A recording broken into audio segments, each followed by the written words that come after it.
Hey, saludos, bendiciones y bienvenido a un nuevo episodio de Generaciones el Podcast. Mi nombre es Víctor Cucuta y te invito a que te suscribas a nuestro canal, le dejas la campanita para que te lleguen notificaciones del contenido que vamos subiendo. Dale like, coméntalo y compártelo con alguien para que sea bendecido. Hoy tenemos un invitado sumamente especial y para que usted sepa quién es, vamos a ver este video. Luego de permanecer por casi 4 años prófugo de la justicia, Todos son embustes, todo. Este era Alex Trujillo en 2006, el narco más temido en cerca de 7 residenciales que controlaba.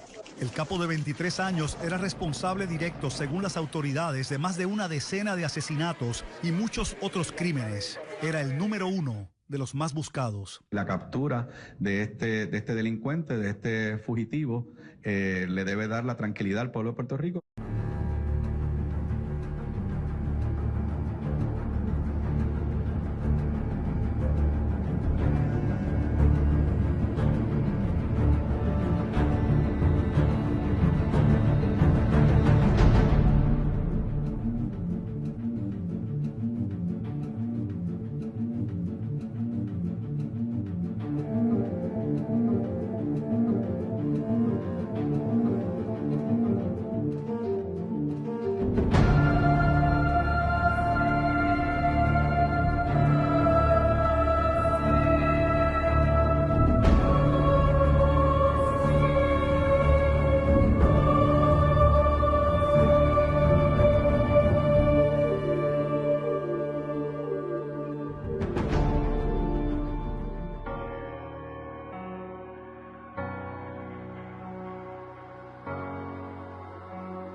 Veo pedazos, tú un todo ves. Veo el quebranto, mas tu belleza ves. Y me ayudas a creer. Restaurando estás mi ser. No hay nada tan sucio que tú no hagas digno. Tu misericordia me limpió. No hay nada tan sucio. Y todavía hay gente que no quieren recibir ese perdón. Se quieren ir sin el perdón de Dios. ¿Cómo tú te puedes ir sin el perdón de Dios? ¿Cómo tú puedes rechazar un amor tan grande? ¿Cómo tú puedes rechazar las promesas de Dios?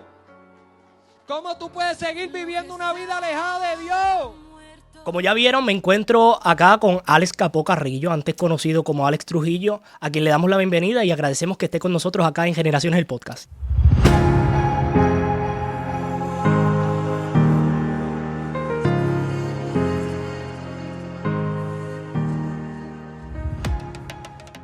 Amén, un placer poder estar con ustedes, una generación que Dios está levantando para que sea testimonio de su poder. Y nosotros estamos bendecidos de poder tener esta conversación contigo. Yo quiero que empecemos hablando de inmediato acerca de tus inicios. ¿Cómo era tu familia? Porque existe el concepto de que muchos de los criminales, muchas de las personas que cometen delitos vienen de familias disfuncionales. ¿Pero ese fue tu caso? No, yo, ¿verdad? Crecí, gracias a Dios, con una familia que, ¿verdad? Era una familia unida, mamá y papá juntos. Me dieron todo lo que ellos creían que era necesario para yo poder ser un hombre de bien. Me dieron educación, me dieron amor, me dieron atención. Me dieron todo, me dieron colegio. Mi mamá se sentaba conmigo a hacer asignaciones. Gracias a esa crianza que yo tuve, pude tener mucha fortaleza mental. Viendo la vida de los amigos míos cuando estaban en la cárcel, me hablaban cómo ellos eran maltratados, cómo ellos tuvieron carencia de amor, cómo tuvieron carencia de un padre, cómo tuvieron carencia de un cuidado, y yo nunca tuve nada de eso. Pero veía que mentalmente yo era más fuerte que ellos, y yo sé que esa fortaleza mental que yo tenía es por haber tenido esa familia unida, esa familia que siempre me dio amor, la atención. Podía ver que era afortunado porque pues yo ver que la niñez de ellos veían a sus padres como golpeaban a sus mamás. ¿Sabes? Cuando tú vienes a ver, la mayoría de los que están presos han tenido una niñez que padecían de hambre cuando chiquitos, no lo atendían. Podemos decir que un hombre que se convirtió en uno de los más buscados en Puerto Rico creció con una familia normal, como podemos decirle. Como con una cierta estabilidad, porque pues la realidad, pues digo cierta, porque pues no estaba Dios. Entonces se podía ver una estabilidad, pero no había un fundamento. Muy bien, y háblanos acerca de cómo comienza esa intención, si vienes de una familia normal, que presta atención, que me dice que tu mamá se sentaba contigo a hacer asignaciones, había un cuidado, ¿de dónde, cómo sale, cómo nace esa intención por cometer un delito? Pues mira, fue que mi papá tenía un liquor store al frente al residencial y al negocio de mi papá iban los que mandaban. Llegaban con carros convertibles, prendas, carros, motoras. La gente los respetaba. Y ya pues como que me motivó como a querer conocer ese mundo. Algo que yo desconocía, como que yo quiero conocer eso, cómo es ese mundo. Y comencé a pasarme con ellos, comencé a correr Fortran con esas personas. Y comencé a querer pensar como ellos y actuar como ellos. Y ahí fue que me convertí en un criminal. Ahora mismo hay muchos jóvenes que se encuentran en esa etapa donde tal vez están rodeados de personas que están en este mundo y ellos se ven practicando esas mismas cosas en esa misma película, le podemos decir. Sí, ¿no? Y muchas veces viendo a los cantantes de reggaetón, cómo mencionan a los narcotraficantes, cómo a lo mejor pues ven que ¿verdad? Los cantantes hablan de pistola, de rifle, de maleanteo, y entonces pues son incitados, ¿verdad? A querer, ¿verdad? Pues yo también quiero ser así, yo quiero ser el malo de la película, yo quiero que todos me respeten. Y el enemigo pues los va seduciendo, ¿verdad? A través del poder, de la fama, del dinero, o a tener muchas mujeres. Pues vemos que, ¿verdad? Es una sutileza del enemigo, un engaño que Satanás pues utiliza eso para arrastrar a los hombres, ¿verdad? A muchos jóvenes al narcotráfico, a la violencia, ¿verdad? A ser personas que, ¿verdad? Traen mal a la sociedad, y utiliza esas atracciones a través de las canciones, a través de los videos, a través de amigos. Eso fue, ¿verdad? Uno de los engaños que el enemigo utilizó para llevarme a ese mundo. Mis amigos ¿verdad? Las malas amistades que comencé a escoger. ¿Verdad? Yo le digo a los jóvenes que escapen. Cuando vean que hay un amigo que está andando armado, que está andando en droga o que está usando droga, que se le aleje, porque en algún momento dado ellos esa influencia va a comenzar a ser parte de su vida. ¿A qué edad tuviste tu primer arma en la mano? ¿Y a qué edad comenzaste a tener contacto con el narcotráfico? Pues mira, a la edad de los 12 años me daban pistolas para guardar. Y pues venía y me las daban para guardar y yo conseguía balas para probarlas y eso, para no gastarle las que ellos me daban. Y desde esa edad pues comencé con esa... ¿Y qué pasaba por la mente de Alex en esos momentos? Pues en mis pensamientos pues me veía como un narcotraficante, quería ser un narcotraficante. Y sé que muchos jóvenes, porque me llevan de la escuela y me dicen, mira, es que le pregunté a un estudiante mío qué iba a hacer cuando fuera grande, y me dijo un gatillero, un narcotraficante. Entonces ya vemos que Satanás está proyectando eso en las mentes y los corazones de los jóvenes. Por eso vemos muchos jóvenes que a la edad de los 15, 14 años, 19, ya están andando armados, ya están andando en ese mundo, porque ya Satanás está trabajando mucho desde la niñez del joven, de ponerle en su corazón ser un narcotraficante. Pasan los años, comienza a ganar poder en Puerto Rico, comienzan a conocerte en todas partes en Puerto Rico. ¿Cómo era un día normal de Alex Capó en el mundo criminal? Teniendo poder, teniendo gente que tal vez lo protegía, que lo estaba buscando. ¿Cómo era un día para Alex en ese momento? Pues mi día comenzaba, le abría mis ojos, y cuando abría mis ojos lo primero que pensaba y decía, ¿será hoy que me van a matar? ¿Quién será el que me va a quitar la vida? ¿Será que cuando me monte en el carro? ¿Será cuando esté parado allí en el building? O sea, lo primero que yo pensaba cuando me levantaba, si hoy iba a ser el día que me iban a matar o si me iban a coger. Si me iba a agarrar la policía. ¿Te rodeabas de muchas personas en ese momento? Pues no me gustaba porque pues, desconfiaba siempre de todo el mundo. Como tuve una experiencia que los mismos amigos míos me quisieron quitar la vida, pues no me gustaba estar alrededor de personas, de muchas personas, solamente en los que confiaba. En parte de tu testimonio cuentas que matan a tu hermano en todo este proceso. Sí. ¿Cómo fue ese momento? Wow, para mí ese fue uno de los momentos ¿Cómo te enteras? más desagradables. ¿Cómo te dan la noticia de que matan a tu hermano? Me llaman por teléfono y me dicen, primero me dicen, le dieron unos tiros a tu hermano, pero no me querían decir que lo habían matado. Pero cuando me dijeron que lo habían matado, yo pensé en mi mamá y mi papá. Y me sentí el hombre más miserable del mundo. Y dije, wow, ahora como yo no puedo cambiar esto, yo no, ¿sabes? ¿Cómo yo puedo restituir esto, verdad? Que ha pasado a mi familia, no había manera. Y pues me sentí perdido en ese momento. Y yo creo que buscando escapar de ese sufrimiento, yo creo que por eso mucho expuse mi vida a la muerte. Porque queriendo escapar de ese sufrimiento buscaba como la muerte. Pero cuando veía que la muerte estaba cerca de mí, no quería morir. Y durante ese proceso, ¿hubo alguien que se mantenía aconsejándote para que salieras de ese mundo? En algún momento donde tú estabas en ese enfrentando tu realidad de que habían matado a tu hermano, te están buscando para matarte, ¿hubo alguien que te predicó de Jesús en ese momento? ¿Hubo Pues alguien mira, que te hablaba de Cristo? Siempre iban a los residenciales, le damos gracias a Dios por la iglesia, ¿verdad? Que siempre ha hecho trabajo. La iglesia siempre iban a hablar allí, al punto. Siempre hacían campaña. Me acuerdo que siempre iban a predicar el evangelio. Yo me paraba a querer escuchar. Muchas veces no podía. Es una sordera espiritual que muchas veces no se dan de cuenta. Pero hay una sordera espiritual, pues yo trataba de escuchar y muchas veces no entendía el mensaje. Otra era porque gritaban tanto que la realidad pues muchas veces no podía entender. Pero la realidad que reconocía que había una sordera espiritual que no me dejaba entender todo el mensaje. Pero sí, una de las cosas que me impactaba era que llamaban a los amigos míos por su nombre. Y yo me paraba al frente a ver si me llamaban por mi nombre para yo pues ponerme más arisco o cuidarme más. Pero Dios nunca me llamó por mi nombre, siempre llamaban a los amigos míos. Y los amigos míos, pues cuando iban a predicar, pues se desaparecían o se iban por detrás de los buildings para que los predicadores no lo vieran y eran los que Dios llamaba, esos que se escondían. Y vi amigos míos que los llamaron por su nombre, le decían que le quedaban pocos días de vida y así mismo pasaba. No se arrepentían, no le entregaban su vida a Dios y a la semana los mataban. ¿Y eso causaba algún efecto en tu vida?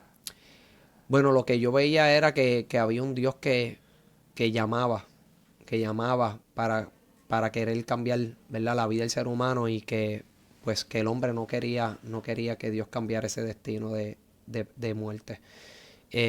Eso lo que hacía era que cada vez que yo siempre le pedía a Dios, aunque estaba viviendo en desobediencia, aunque sabía que estaba haciendo lo malo ante los ojos de Dios, siempre hablaba con Dios, ¿sabes? Como que siempre estaba, Señor, cuídame, Señor, protégeme. Yo sabía que el único que me podía guardar de la muerte era Él.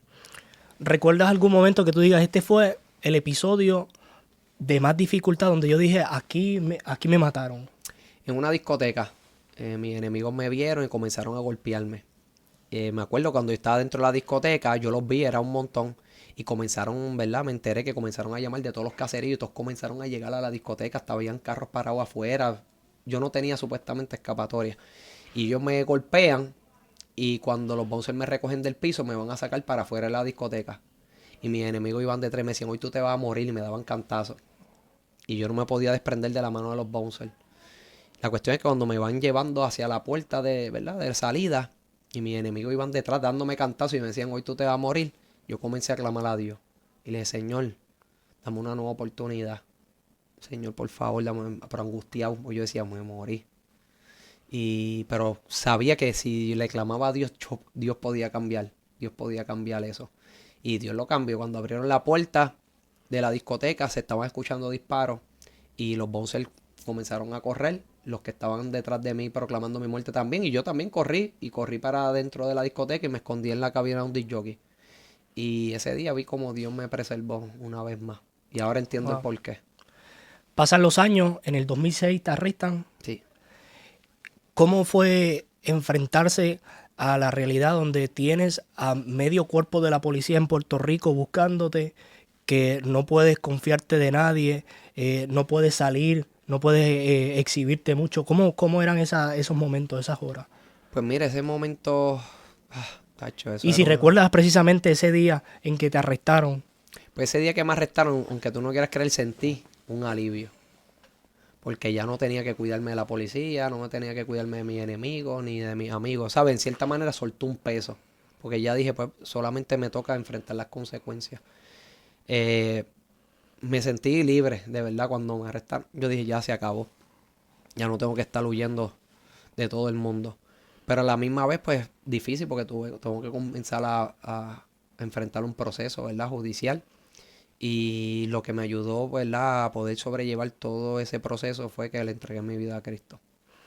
Dentro de la cárcel, cuando llegas, ¿tenías algún enemigo dentro de la cárcel que tú dijeras, yo tengo muchos enemigos afuera, pero Sí. tengo enemigos También. adentro que temo por mi vida aquí adentro también? Sí, en cierta manera sí, pero en la cárcel, pues, es mucho menos el peligro. Hay peligros, pero es mucho menos. Pero nada, yo le entregué mi vida a Dios y después que comencé a entregarle mi vida a Dios, vi que los que eran enemigos míos comenzaron a ser mis amigos. ¿Cuánto tiempo pasó desde que entraste a la cárcel hasta ese momento en donde decides entregarle tu vida a Cristo? Como 3 meses, a los 3 meses de estar en la prisión. Y te conviertes en predicador de la cárcel en ese proceso? ¿Hubo una mentoría? Pues sí, un pastor fue a verme todos los martes, me entregué mi vida al Señor. Al principio le puedo decir que Dios no me dejaba dar mi testimonio, lo que hacía era como, tenía hambre de la palabra, comencé a leer mucho, quería entender la Biblia, quería entender el corazón de Dios. Los primeros años no fui de testificar ni nada de eso, era como aprender, como que meterme con el Señor, buscar que Dios me restaurara, buscar que Dios quitara cosas de mi vida, ¿sabes? Primero busqué como que Dios me cambiara, que Dios sacara cosas que tenía dentro de mi corazón, que Dios cambiara mi mentalidad. ¿Cuál era la reacción de esa gente que te conocía previo a tu entrar a la cárcel, que te reconocían como una de las personas más peligrosas? ¿Cómo era esa reacción de ahora ver a un Alex diferente, o un Alex que tal vez no reacciona igual, no responde igual, más pasivo? Me acuerdo que cuando pues, yo le servía al Señor y llegaban muchachos, ¿verdad? Porque siempre llegaban indictments de otros caseríos que llegaban a la prisión. Decían, este es Alex Trujillo. Ay, esto es lo que es un bobo. Decían así, este es lo que es un bobo. Este es lo que era fama nada más. Pero cuando, ¿verdad? Habían gente que me conocían, que sabían las cosas que yo había hecho o los caseríos que yo controlaba y todas esas cosas, que hablaban de mí como que, porque ellos están viendo a otra persona, están viendo, como tú dices, otra pensar, otra acción. Tuve que pasar por momentos difíciles dentro de la cárcel. Me acuerdo la primera vez que me invitaron a pelear, yo siendo cristiano. Yo le dije, mira, sabes que tú no me vas a robar la bendición, pero por dentro me fui para el cuarto a llorar de enojo, de ira. Y le dije, Señor, rómpeme por dentro, ayúdame. Dios me dio el perdón y pude, ¿verdad?, sobrepasar muchas situaciones, porque cuando tú eres cristiano en la cárcel, muchos se aprovechan y buscan cómo pisotearte. Entonces, ofender a Alex Trujillo era como ganarse un trofeo, porque estoy ofendiendo al narcotraficante más famoso de Puerto Rico en ese momento. Claro. Y era como, chacho, como subir de categoría en ese mundo. Pero Dios me enseñó a humillarme delante de Él. Me enseñó a depender de Él. Me enseñó a perdonar, a pasar por alto. Ese día yo sentí que Dios me rompió por dentro. Lloré. Me tiré al piso a llorar porque de coraje, pero a la misma vez sentí que Dios soltó eso dentro de mí. Y nada, y pude sobrepasar esas pruebas. Gracias a Dios, los 15 años que estuve preso nunca peleé, nunca tuve, ¿verdad?, que ser ese viejo hombre que fui antes. Antes de entregar tu vida a Cristo, aún estando en la cárcel, ¿tenías contacto con el exterior? Al principio sí, cuando caí en la cárcel, busqué la manera de tener un celular ilegal, pero cuando le entregó mi vida a Cristo, vendí mi celular, porque pues sabía que no podía andar, ¿verdad?, en dos aguas, no podía estar contactándome con el mundo y sirviéndole a Dios. Le pedí a Dios que me diera la fuerza, porque no tenía la fuerza para hacerlo, pero Dios me ayudó y lo pude hacer. En este proceso de entregar tu vida a Cristo, mucha gente te ve predicando ahora, te ve exponiéndote frente a muchas personas que te dan la oportunidad en iglesias para que tú cuentes tu testimonio, pero desconocen que hubo un proceso largo, una trayectoria extensa, donde tú estuviste preparándote, donde estuviste mentoreado por un pastor que te fue guiando. Sí, cuando salí muchas personas, pero ya lo van a poner a predicar. Pero no sabían que yo llevaba 15 años, ¿verdad? Escuadriñando la palabra, metiéndome con Dios. 15 años siendo procesado porque tuve que pasar por muchas pruebas, muchas pérdidas. Pero nada, Dios estaba... Ahora veo por qué Dios me estaba preparando, por qué Dios estaba poniendo esa hambre y sed de su palabra. Porque ahora pues todo lo que yo aprendí, cada estudio que hice, que estudié la Biblia, capítulo por capítulo, versículo por versículo, estudié el contexto, ¿verdad? El contexto, se puede decir, el contexto cultural de la palabra, ¿sabes? Me puse a estudiar el hebreo, el griego, y ahora pues cada vez que Dios me da un tema, he podido, ¿verdad? Todo eso que Dios me dio, pues he podido, ¿verdad? Ponerlo en cada mensaje que Dios me da. Y dentro de la cárcel, ¿tuviste la oportunidad de poder impactar la vida de otros compañeros presos que recibieron el mensaje que tú también recibiste? Sí, ya como a los 3 o 4 años ya estaba testificando y podía, pero Dios no me dejaba dar mi testimonio. Predicaba la palabra, enseñaba la palabra, daba muchos estudios bíblicos, pero sí, muchos vinieron a los pies del Señor ahí en la cárcel. En la cárcel no muchas personas se convierten por el qué dirán, o muchas personas pues deciden seguir caminando, ¿verdad? Sin Cristo, a pesar de que ven las consecuencias de sus acciones allí. Son pocos las personas en la cárcel que deciden. Ahora, eso sí, vi que muchos no deciden servirle a Dios 100%, pero vi muchos que para poder dormir tenían que leer la Biblia y tenían que orar. Líderes de ganga que por las noches oraban y leían la Biblia para poder dormir con paz. Wow. Cuéntanos de ese momento en que Dios te llama a perdonar a tus enemigos, incluyendo a la persona que mató a tu hermano. Amén. Pues mira, ese proceso primero Dios me enseñó el perdón de Él. Porque para yo poder perdonar, pues primero me tenía que enseñar lo que Él me había perdonado. Yo creo que eso es cuando las personas entienden lo que Dios le ha perdonado, pueden tener la capacidad de entonces poder perdonar como Dios lo perdonó. Yo creo que Dios se manifestó a mi vida enseñándome ese perdón, cómo Él me había perdonado, lo que era su perdón. Y al hacerme entender eso, yo creo que eso fue lo que me ayudó a mí a poder perdonar a otro y poder perdonar al que le quitó la vida a mi hermano. Y tienes la experiencia de estar en el mismo módulo y hasta en la misma celda, durmiendo con la persona que mató a tu hermano. Sí, eso fue algo sobrenatural, que Dios me lo permitiera vivir. Hasta el día de hoy tengo una amistad con él, hablo con él por teléfono. Y para mí, si me dices del evangelio, la experiencia más bonita, yo he visto gente siendo libertada, gente siendo sanada, gente recibiendo a Jesucristo, pero una de las experiencias que a mí me cambió y me certificó que Dios me había cambiado fue esa experiencia, a poder perdonar al que le quitó la vida a mi hermano. Sales de la cárcel antes de tiempo, el Señor te permite que tu sentencia la reduzcan, incluso la que tenías que cumplir a nivel estatal se reduce. Sales de la cárcel con esa pasión, con esas ganas de predicar, de compartir tu testimonio, de compartir lo que has estado estudiando por mucho tiempo dentro de la cárcel, y te encuentras con la primera barrera que quien tú pensabas que era quien te iba a recibir, quien era que te iba a apoyar, quien te iba a levantar. La iglesia comienza a expresar ya tan rápido, sale de la cárcel. Sí, no, fueron algunas personas, créeme que fueron algunas porque desconocían mi trayectoria.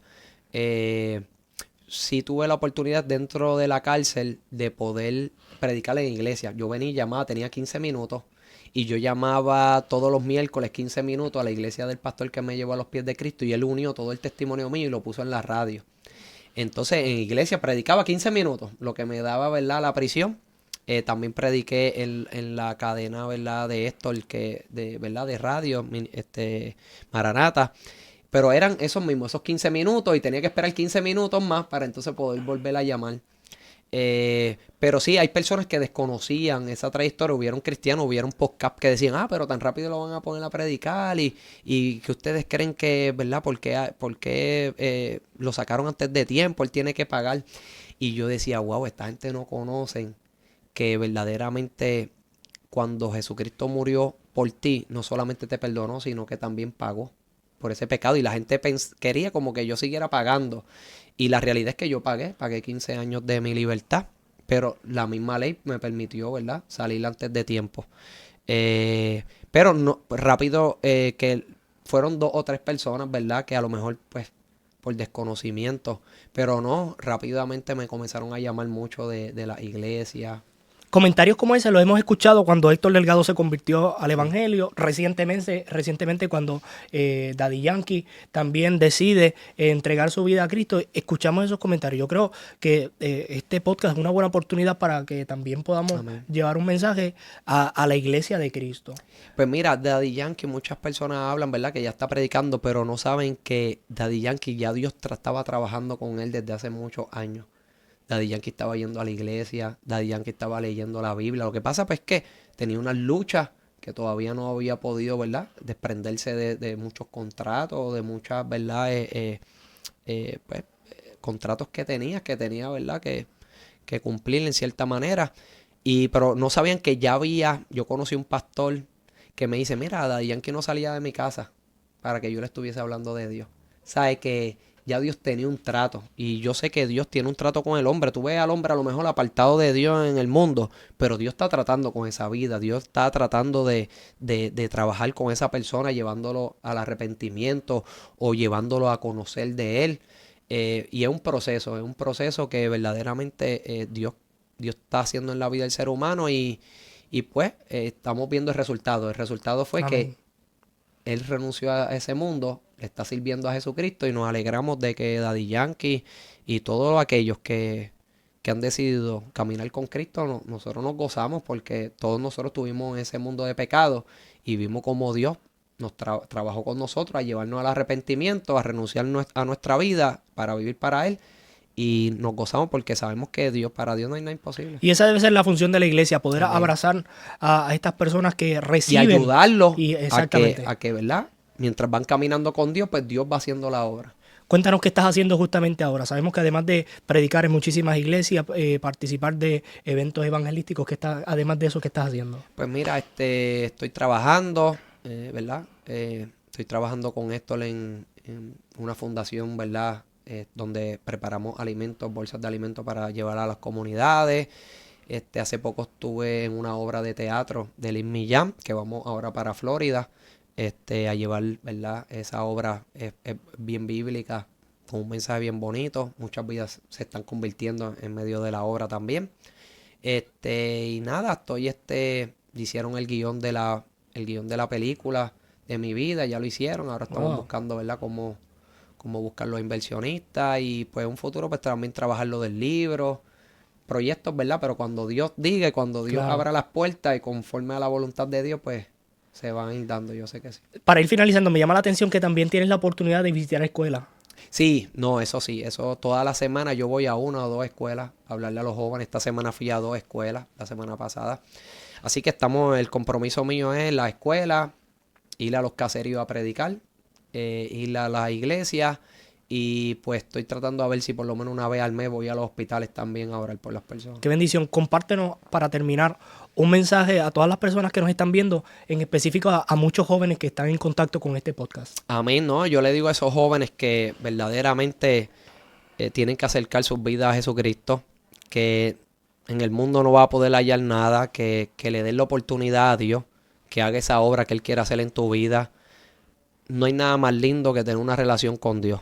No hay nada más lindo que poder disfrutar del amor, del cuidado, de esa guianza que Dios le da a la vida de uno. Deja que Dios guíe tu vida, deja que Dios guíe tus pasos, deja que Dios te enseñe su sabiduría. Rechaza toda esa sabiduría que a lo mejor el mundo te ofrece. Rechaza todos esos caminos que el enemigo pone sobre ti, delante de ti, para que tú, ¿verdad?, te apartes de los caminos del Señor y sigue a Cristo. Créeme que si tú sigues a Jesús, vas a poder ver el bien y la misericordia de Dios. Si no sigues a Jesús, lo que vas a ver en tu vida es desgracia, sufrimiento, muerte, tristeza, angustia, dolor.